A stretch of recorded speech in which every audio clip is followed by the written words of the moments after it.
شما امی میدان دا برومده یا که اگر میترسید میدان دا برومدن امی زنه که جبر دیده اینو دو کسن دو مادری جبر دیده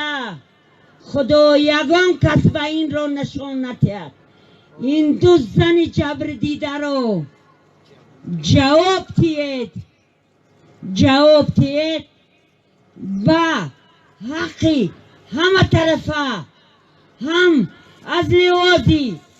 حقوق هم از لحاظ آدمیت و هم از لحاظ جمعیت من این را همچون یک فرد بدخشان از شما طلب میکنم این من حقوق دارم از شما طلب کردن این رو من تا بیگه امی روز تا ساعت 7 بیگه من شما رو نگاه دارم اینا در امی میدان قطعی امی دو زنی جبر دیده امروز اگر شما وقت ندارید ما پگه با شما را نگاه میداریم اینا تا همو وقت ما نگاه داشته میستیم که تو آخرین گوشتی فرزندم خاک نگردد اینا من قسم میخورم همچون یک فرد بدخشان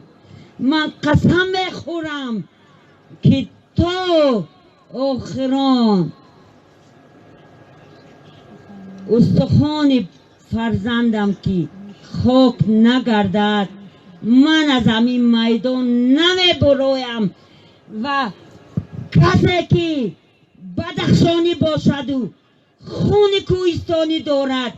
و از همین میدان بیرون نمی گردد این گپای охирон من هستند من یک فردی بدخشانی من اکشم مادر 3 فرزند هستم